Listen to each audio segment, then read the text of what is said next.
స్థలం ఒకటే, కానీ దానికి రెండు వేర్వేరు చరిత్రలున్నాయి. అసలు ఈ వివాదమేంటి? కోర్టు తీర్పులేం చెప్తున్నాయి? క్షేత్రస్థాయిలో అసలు ఏం జరుగుతోందో ఎలాంటి పక్షపాతం లేకుండా కేవలం వాస్తవాల ఆధారంగా మాట్లాడుకుందాం. సరే, ఆలస్యం చేయకుండా అసలు విషయంలోకి వెళ్ళిపోదాం. ఈ భౌతిక స్థలానికి సంబంధించి ప్రధానంగా రెండు వాదనలున్నాయి. అవేంటంటే, ఒకవైపు ఇది రాజాభోజుడి కాలం నాటి పురాతన హిందూ దేవాలయం, అలాగే సరస్వతీదేవికి చెందిన విద్యాకేంద్రం అని హిందువుల వాదన.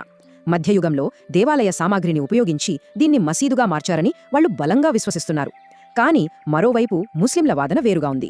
ఇది మధ్యయుగ కాలంలో సూఫీ సంత్ కమాలుద్దీన్ చిస్తీ పేరు మీద నిర్మించిన కమాల్ మౌలా మసీదు అని, ఆయన సమాధి కూడా ఇక్కడే ఉందని వాళ్లు నమ్ముతున్నారు.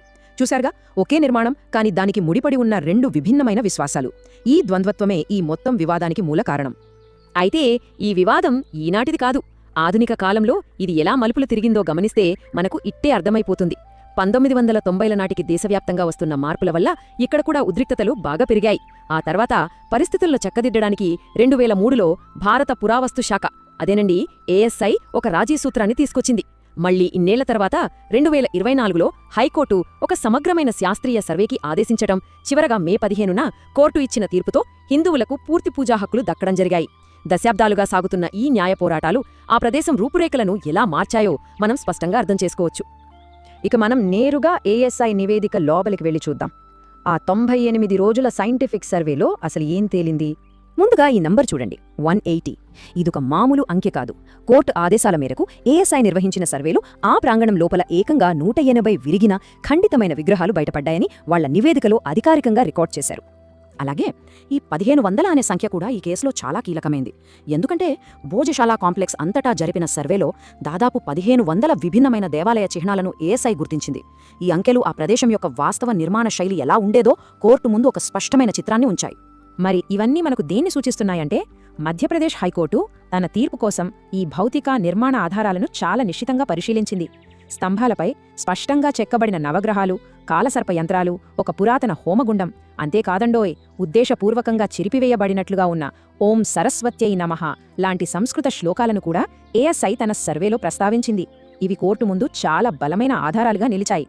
ఇప్పుడు అత్యంత కీలకమైన ఘట్టానికొద్దాం. అదే మే 15వ తేదీన మధ్యప్రదేశ్ హైకోర్టు ఇచ్చిన చారిత్రాత్మక తీర్పు. అసలు పాత పరిస్థితికే కోర్టు తీర్పు తర్వాత వచ్చిన కొత్త పరిస్థితికి ఉన్న తేడా ఏంటో మనం ఒకసారి పక్కపక్కనే పెట్టి చూద్దాం.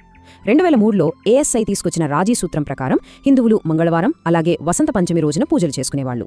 ఇక ముస్లింలు శుక్రవారం నమాజ్ చేసుకునేవాళ్లు. ఇదొక తాత్కాలిక సర్దుబాటు మాత్రమే.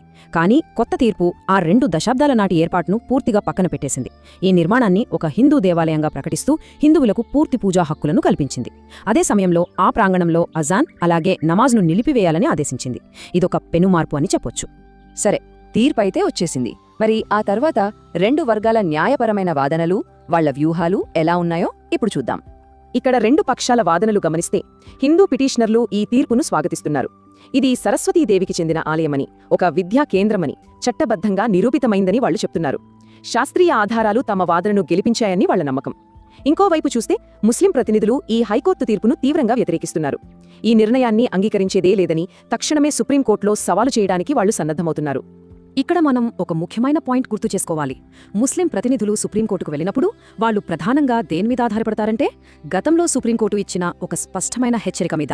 అదేంటంటే, సుప్రీంకోర్టు అనుమతి లేకుండా ఎలాంటి తవ్వకాలు ఆ ప్రాంతం యొక్క రూపురేఖలను లేదా దాని స్వభావాన్ని మార్చకూడదు అని కోర్టు అప్పట్లో చెప్పింది. తమ వాదనను బలోపేతం చేసుకోవడానికి ముస్లిం పక్షం ఈ పాయింటును ఖచ్చితంగా వాడుకుంటుంది.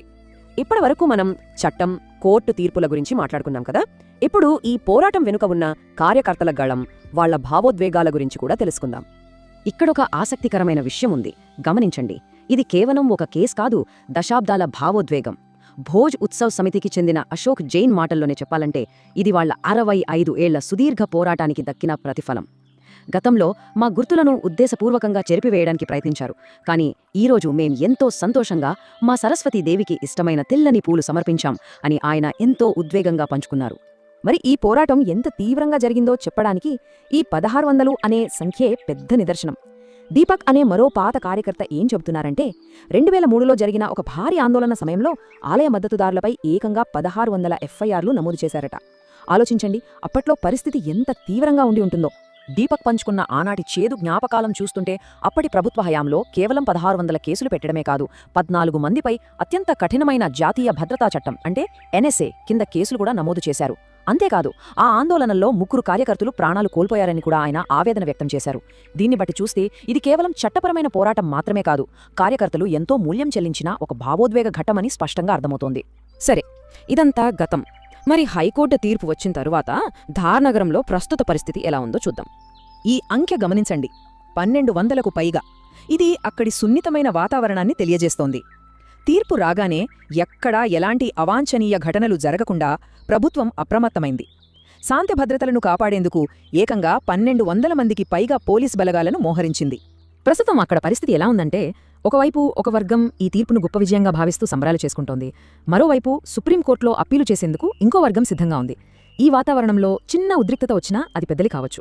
అందుకే ర్యాపిడ్ యాక్షన్ ఫోర్స్, అలాగే స్పెషల్ ఆర్మ్డ్ ఫోర్స్ విభాగాలు ధార్నగరంలో అడుగడుగునా నిరంతరం పహారా కాస్తున్నాయి. ఒకవైపు సంబరాలు జరుగుతున్నా శాంతిని కాపాడటానికి ఇంత భారీ స్థాయిలో పారామిలిటరీ బలగాలు అవసరమయ్యాయి అంటే ఈ అంశం సామాజికంగా ఎంత సెన్సిటివ్ అనేది మనం ఊహించవచ్చు. ఇక మనం ఈ విశ్లేషణను ముగించే ముందు మీ అందరికీ ఒక లోతైన ప్రశ్న. దశాబ్దాల నాటి వాదనలు, భిన్నమైన విశ్వాసాలు, పురావస్తు శాఖ ఆధారాలు, న్యాయ పోరాటాలు, వీటన్నింటి మధ్య మనం గతాన్ని ఎలా అర్థం చేసుకుంటున్నాం? చరిత్ర అనేది మనల్ని విడదీయాలా, లేక మనల్ని మరింత అవగాహన వైపు నడిపించాలా? ఈ ప్రశ్నతో నేను మిమ్మల్ని వదిలేస్తున్నాను. దీని గురించి ఒక్కసారి లోతుగా ఆలోచించండి. మళ్ళీ మరో ఆసక్తికరమైన అంశంతో కలుద్దాం.